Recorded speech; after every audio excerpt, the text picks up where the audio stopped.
सामने आपको fire pump room दिख रहा होगा ये, ठीक है।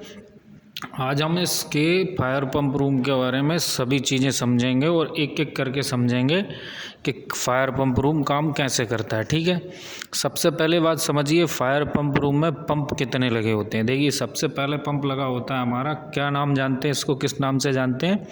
हम इसको जानते हैं जॉकी के नाम से। सबसे पहले फायर पंप रूम में आता है जॉकी, और इनके काम भी हम समझेंगे, पहले नाम जान लेते हैं। पहले लगा होता है हमारा जॉकी पंप, जो आपको दिख रहा होगा सबसे छोटा।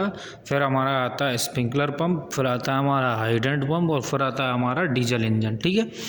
ये आपको इसमें चारों चीज़ें समझ में आ गई होंगी कि किस चीज़ को क्या बोलते हैं। इसमें चार होती हैं। चार चीज़ें कौन सी होती हैं? जॉकी, स्प्रिंकलर, हाइड्रेंट और हमारा डीजल इंजन, ठीक है।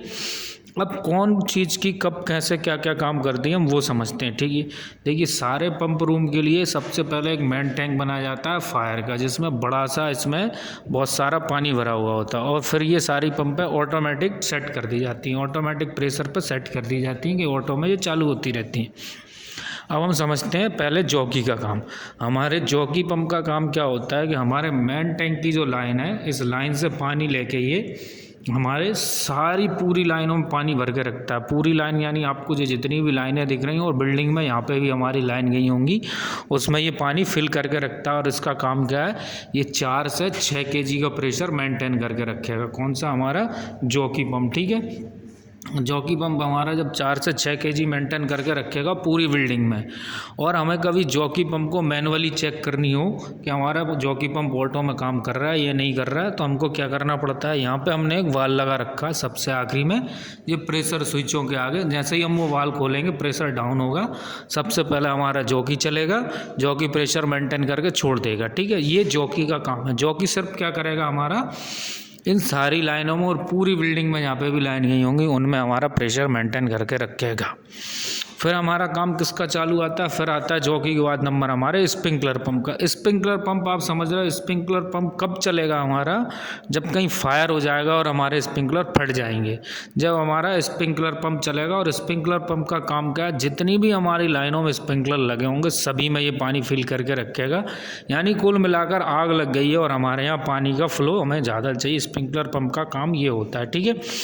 और हम इसके सारी चीज़ें समझेंगे। स्प्रिंकलर पंप की लाइन अलग क्यों होती है, सब चीज़ समझ लेंगे। स्प्रिंकलर पंप की लाइन अलग इसलिए डाल दी जाती है कि जब पानी का फ्लो आपको ज़्यादा चाहिए पड़ेगा तो हमारा हाइड्रेंट भी चालू हो उस टाइम पे और स्प्रिंकलर भी चालू हो। उस टाइम हमारा जॉकी नहीं चलेगा। जॉकी क्यों नहीं चलेगा? क्योंकि जॉकी सिर्फ प्रेशर मेंटेन करके रखता है, और ये दोनों हमारे क्या करते हैं? पानी के फ्लो को देते हैं। सबसे ज़्यादा पानी कौन फेंकता है? हमारा हाइड्रेंट पंप। इसको बोलते हैं हाइड्रेंट पंप। ये हमारा हाइड्रेंट पंप सबसे ज़्यादा पानी फ्लो करता है। जब बिल्डिंग में आग लग होती है, बड़ा हॉजरिल से पानी फेंकते हैं, ठीक है। अब ये काम कैसे करते हैं आप समझिए। देखिए, ये सारों का मेन लाइन ये डली हुई है, ये पानी खींच के और पानी मेंटेन करके रखते हैं भर के। देखिए, ये हमारी एनआर भी डली हुई है, पानी वापस नहीं आने देगी, सब में डली हुई है, ऐसी सारों में डली हुई है, ठीक है। और इसके जो ऑटोमेटिक काम कैसे करते हैं उसको हम समझते हैं। ऑटोमेटिक सामने आपको जो सामने 4 स्विच दिख रहे होंगे, देखो 1 2 3 4। अब ये समझने का विषय है। देखिए, सबसे छोटा पंप होगा ना, वो सबसे ज़्यादा प्रेशर मेंटेन करके रखेगा, यानी सबसे ज़्यादा प्रेशर मेंटेन करके रखेगा। वो रहेगा हमारा 4 से 6 kg के बीच में। सबसे पहला जॉकी पंप, ठीक है। स्प्रिंकलर की बारी आएगी, ये अपना 4 से 5 साढ़े 5 तक ही जाएगा, उससे ज़्यादा ये प्रेशर नहीं भर पाएगा। क्यों? क्योंकि इसका फ्लो ज़्यादा है, ठीक है। उसके बाद ये आ जाता है 2 से 3 kg के बीच में, और ये सब फेल हो जाएंगे।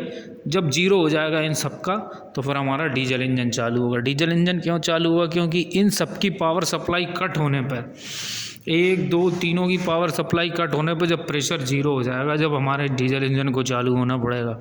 और डीजल इंजन एक बार चालू हो गया तो फिर जो ऑटो में बंद नहीं होगा, ठीक है। आपको सीधी सीधी बात समझ में आ गई। और इनको हर 15 दिन में हम चेक करते हैं। चेक कैसे करते हैं?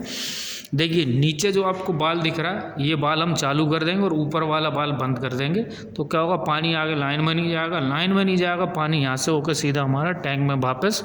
और इनको हम हर 7 दिन में एक बार ज़रूर चला के देखते हैं, सारी चीज़ों को देखिए। ऐसे ही सब में बाल लगे हुए हैं, ये बाल खोलेंगे और सामने वाला हम बंद कर देंगे, ये हमारा बाईपास बाल है। ऐसे ही सब में बाईपास बाल लगे हुए हैं और सब बराबर काम करते हैं। फायर इंजन हमारा, ऐसे ही हम फायर इंजन चेक करते हैं, सामने वो बाल दिख रहा है और ऊपर का बाल बंद कर देंगे तो हमारा फायर इंजन चेक हो जाएगा। ये हमेशा ऑटो में रहनी चाहिए सारी चीज़ें।